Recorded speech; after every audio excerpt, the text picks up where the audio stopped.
नमस्कार मित्रों, स्वागत है आपका अपने इस YouTube चैनल पे।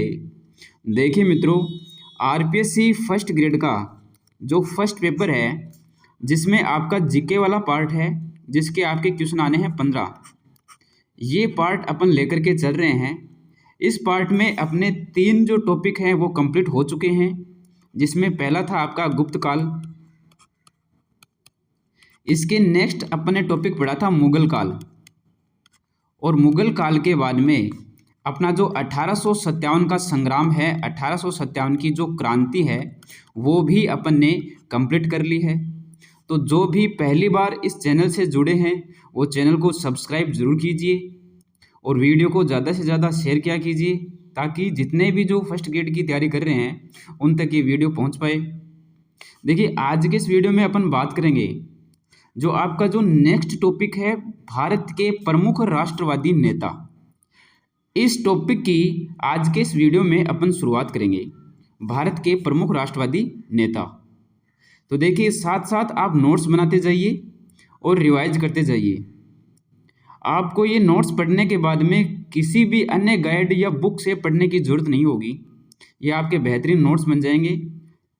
तो आज के इस वीडियो की अपन शुरुआत करते हैं, भारत के प्रमुख राष्ट्रवादी नेता। इस टॉपिक में आपके दिए हुए हैं वीडी सावरकर, बंकिम चंद्र चटर्जी, लाला लाजपत राय, बाल गंगाधर तिलक, विपिन चंद्र पाल, चंद्रशेखर आज़ाद, भगत सिंह और सुखदेव। इनके अलावा है रास बिहारी बोस और सुभाष चंद्र बोस। ये इतने जो हैं आपके इस टॉपिक में दिए हुए हैं। तो अपन पढ़ेंगे आज के इस वीडियो में वीडी सावरकर और बंकिम चंद्र चटर्जी को। इनके जितने भी इम्पोर्टेंट फैक्ट हैं, जितने भी इम्पोर्टेंट पहलू हैं, वो सारे के सारे अपन पढ़ेंगे। उनके बाद में जो आरपीएससी एग्जाम्स में आए हुए जो क्वेश्चन हैं वो भी इनसे रिलेटेड वो करेंगे अपन। तो वीडियो को ध्यान से देखिएगा और बने रहिएगा। देखिए, जो आपका पहला है वीडी सावरकर, जिसका पूरा नाम है विनायक दामोदर सावरकर। विनायक दामोदर सावरकर का जन्म हुआ था 28 मई 1883 को, और इनकी मृत्यु हुई थी 26 फरवरी 1966 को। तो ये इनका जन्म जो है ये ध्यान में रखना है, 28 मई 1883। देखिए, इनका जन्म हुआ था महाराष्ट्र के भागुर गांव में। तो महाराष्ट्र के भागुर गांव में 28 मई 1883 को इनका जन्म हुआ था। इसके बाद में 1901 में ये मैट्रिक पास करने के बाद पूना के फर्ग्यूसन कॉलेज में लोकमान्य तिलक के संपर्क में आए थे। तो इनका कॉलेज जो है वो भी ध्यान में रखना है, कौन सा है, फर्ग्यूसन कॉलेज है। इस फर्ग्यूसन कॉलेज में ये गए थे और वहाँ पे ये लोकमान्य बाल गंगाधर जो तिलक है इनके संपर्क में आए थे। तो 1883 को इनको जन्म हुआ। 1901 में इन्होंने मैट्रिक पास कर ली और उसके बाद में ये कॉलेज में गए थे। 1899 में नासिक में मित्र मेला संस्था आरंभ की। तो ये जो मित्र मेला, सबसे पहले ये मित्र मेला संस्था बनाते हैं। ये एक छोटी सी संस्था बनाते हैं और इस संस्था का नाम है मित्र मेला। इसमें सारे मिलकर के, इनके जो मित्र हैं, ये टोली है, ये सभी मिलकर के जो भारत में जो विदेशी आए हुए हैं उनको भगाने की प्लानिंग करते हैं, उनको यहाँ से भगाने की योजना बनाते हैं। तो एक छोटी सी संस्था ये आरंभ करते हैं, मित्र मेला, 1899 में। देखिए, 1883 को इनको जन्म हुआ और 1899 में ये एक मित्र मेला संस्था की शुरुआत करते हैं। तो बिल्कुल छोटी सी उम्र में ही, यानी कि 16 वर्ष की उम्र में ही ये क्रांतिकारी गतिविधियों से जुड़ जाते हैं। तो सबसे पहला जो पॉइंट है आपको ध्यान में रखना है, वो ध्यान में ये रखना है कि 1899 में नासिक में मित्र मेला संस्था आरंभ की थी। किन्होंने? वीडी सावरकर ने। 1904 में ये जो मित्र मेला संस्था है इसका नाम चेंज कर दिया जाता है और वो कर दिया जाता है अभिनव भारत। तो ये जो मित्र मेला है इसी का नाम चेंज किया जाता है और इसका नाम किया जाता है अभिनव भारत समाज। तो 1899 में मित्र मेला संस्था की स्थापना और 1904 में इस मित्र मेला का नाम अभिनव भारत। इस संस्था का उद्देश्य क्या है कि भारत को विदेशी राज्य के चंगुल से मुक्त कराना। जो भी विदेशी राज्य आए हुए हैं अपने भारत में, उन विदेशियों को यहाँ से निकालना, भारत को स्वतंत्र कराना, ये इनका प्रमुख उद्देश्य है। इस संस्था में क्रांतिकारी गतिविधियां की जाती थी, जैसे कि बम बनाना, अस्त्र शस्त्रों की ट्रेनिंग दी जाना, ये सारी जो गतिविधियां है वो इस संस्था में की जाती थी। तो ध्यान में क्या रखना है, 1899 में मित्र मेला और 1904 में अभिनव भारत समाज। इसके बाद में 1906 में श्यामजी कृष्ण वर्मा की फेलोशिप से ये बैरिस्ट्री करने लंदन गए थे। बैरिस्ट्री यानी कि वकालत की पढ़ाई करने ये जाते हैं लंदन। कब? 1906 में। लंदन में श्यामजी कृष्ण वर्मा द्वारा स्थापित इंडिया हाउस। इंडिया हाउस क्या है? ये भारतीयों के लिए आंदोलन का एक केंद्र है जो कि लंदन में था। तो इस इंडिया हाउस से ये जुड़ जाते हैं वहां पे। 10 मई 1907 को इंडिया हाउस में 1857 की क्रांति की अर्ध शताब्दी, ये देखो 1857 की जो क्रांति है वो अपने डिटेल से पढ़ी है। तो 1857 की क्रांति की शुरुआत कब होती है? वो होती है आपकी 10 मई को। 10 मई को मेरठ से होती है। तो ये पूरे के पूरे यहाँ पे 50 साल हो जाते हैं 1907 को। तो 1907 को 10 मई 1907 को ये अर्ध शताब्दी मनाते हैं इनकी 1857 की। देखिए, सावरकर प्रथम व्यक्ति थे जिन्होंने 1857 के गदर को गदर न कहकर भारत के प्रथम स्वतंत्रता संग्राम की संज्ञा दी थी। तो भारत का प्रथम स्वतंत्रता संग्राम ये किसने कहा था? ये कहा था आपके सावरकर जी ने। इन्होंने the Indian war of independence ये जो बुक है ये भी लिखी थी, जो ब्रिटिश सरकार के द्वारा जब्त कर ली गई। यह बुक पीक वीक पेपर्स और स्काउट्स पेपर्स के नाम से भारत में पहुंची थी। इस बुक को ब्रिटिश सरकार के द्वारा जब्त कर लिया गया था, the Indian war of independence book को, और फिर ये अपने भारत में इस नाम से ये पहुंची थी और यहाँ के लोगों ने इनको पढ़ा था, इनको एक महत्वपूर्ण ग्रंथ माना था। इंडिया हाउस जैसे क्रांतिकारी संगठनों से संबंध रखने के कारण 1910 में इनको गिरफ्तार कर लिया गया था। वीर सावरकर जी को 1910 में इनको गिरफ्तार कर लिया गया, क्योंकि लंदन में ये जो इंडिया हाउस है क्रांतिकारियों का जो प्रमुख केंद्र है, इस प्रमुख केंद्र से ये जुड़े थे, क्रांतिकारी गतिविधियां करने लगे थे।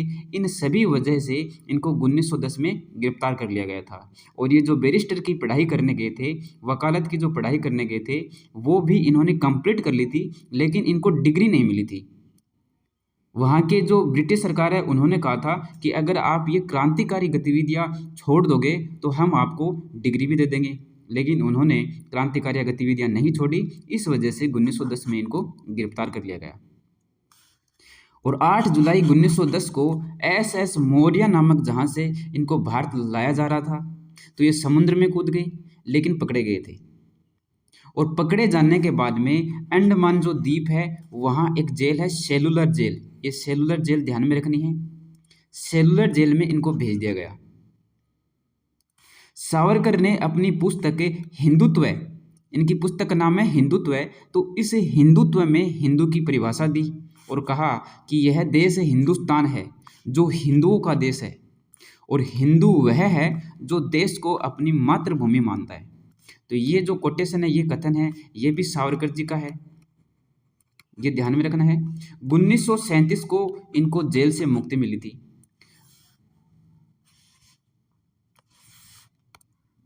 सावरकर ने भारत छोड़ो आंदोलन का भी विरोध किया था, और इसका जो नाम है वो रखा था भारत छोड़ो सेना रखो। ये जो नाम है ये रखा था सावरकर ने।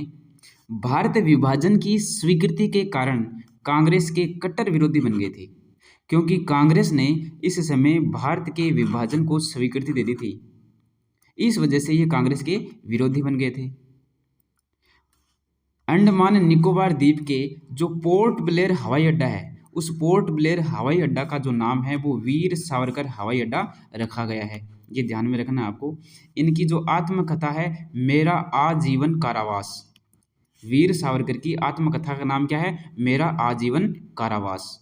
और इनका उपन्यास है काला पानी, तो इनका उपन्यास है, ये भी ध्यान में रखना है। इनकी जो पुस्तक है वो अपने देखी है, the Indian war of independence.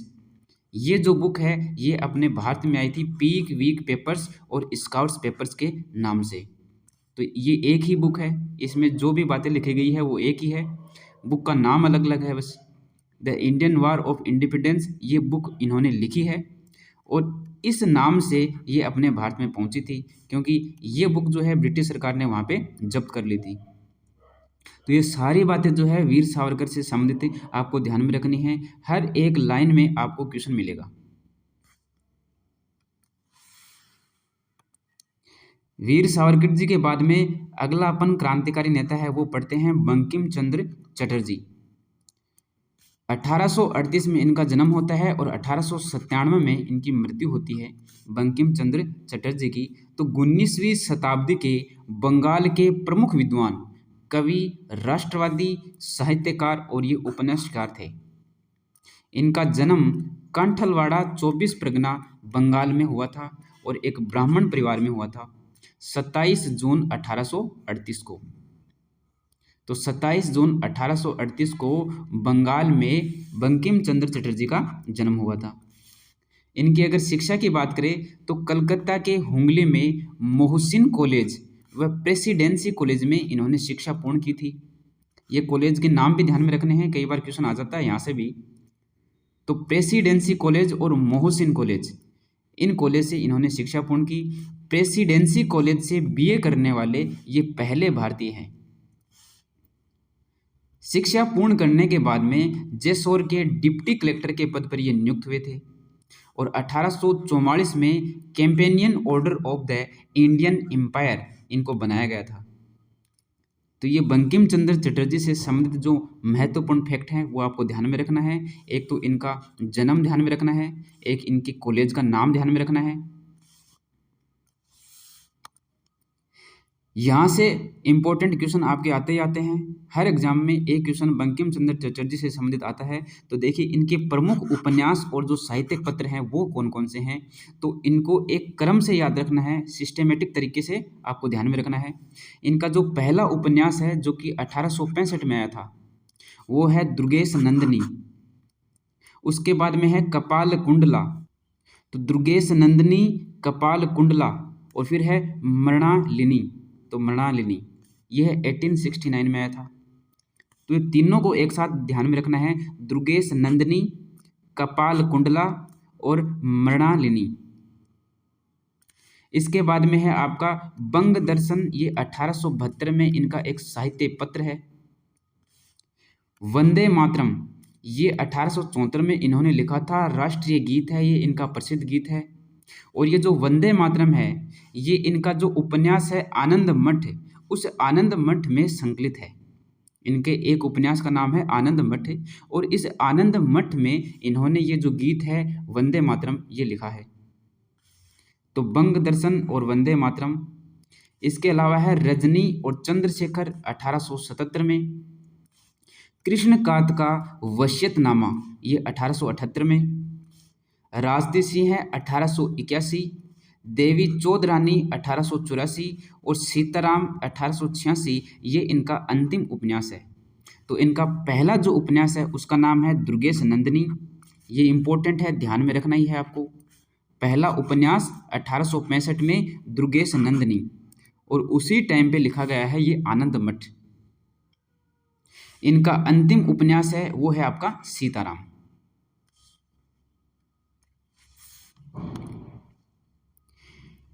इनके अलावा है विश्ववृक्ष कमलाकांत का रोज नामचा, ये भी इनके उपन्यास हैं। बंकिम चंद्र चटर्जी ने कृष्ण चरित्र नाम से भी लेख लिखे। तो ये जो आपके सावरकर जी हैं, बंकिम चंद्र चटर्जी हैं, इनके जितने भी इम्पोर्टेंट फैक्ट थे वो सारे के सारे अपन ने पढ़ लिए हैं। अब इनसे संबंधित जो क्वेश्चन आरपीएससी एग्जाम्स में आए हुए हैं वो अपन देखते हैं। तो देखिए क्वेश्चन पहला जो है, 1904 में अभिनव भारत का गठन किसने किया था।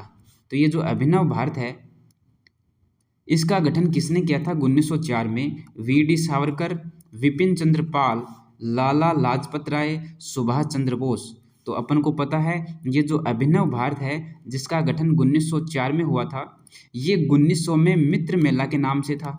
मित्र मेला के नाम से 1900 में इसकी स्थापना की गई थी, फिर इसका नाम चेंज किया गया था अभिनव भारत। तो ये किसने किया था? ये राइट आंसर होगा आपका वीडी सावरकर। नेक्स्ट क्वेश्चन है, वीडी सावरकर द्वारा 1900 में नासिक में कौन सी संस्था प्रारंभ की गई थी? युवा भारत, मित्र मेला, नव्य भारत और अभिनव भारत। तो अपन ने अभी अभी पढ़ा है कि 1900 में नासिक में मित्र मेला ये जो संस्था है, ये संस्था बनाई गई थी। तो राइट आंसर क्या हो जाएगा यहाँ पे? मित्र मेला, ऑप्शन बी। क्वेश्चन 3, किसकी सिफारिश से सावरकर ने लंदन में छत्रपति शिवाजी छात्रवृत्ति प्राप्त की थी? ये फैक्ट जो है अपने नोट्स में नहीं है, तो आपको ये नोट करना है, ध्यान रखना है। महात्मा गांधी, गोपाल कृष्ण गोखले, बाल गंगाधर तिलक, लाला लाजपत राय। ये मैंने नोट्स में आपको नहीं बताया है, लेकिन आप आइडिया लगा सकते हो कि सावरकर जी जो थे वो कॉलेज में किनके संपर्क में आए थे? तो बाल गंगाधर तिलक जी के संपर्क में आए थे। इन्होंने ही इनकी सिफारिश की थी लंदन में छत्रपति शिवाजी छात्रवृत्ति को दिलवाने में। तो ये ध्यान में रखना है कि किसकी सिफारिश से सावरकर ने लंदन में छत्रपति शिवाजी छात्रवृत्ति प्राप्त की? तो वो है आपका बाल गंगाधर तिलक। नेक्स्ट क्वेश्चन है, वीडी सावरकर ने किस जेल में अपना बंदी जीवन व्यतीत किया था? तो इनको जब जहाज के माध्यम से भारत में लेके आ रहे थे तो ये समुद्र में कूद गए थे, अपने पढ़ा था।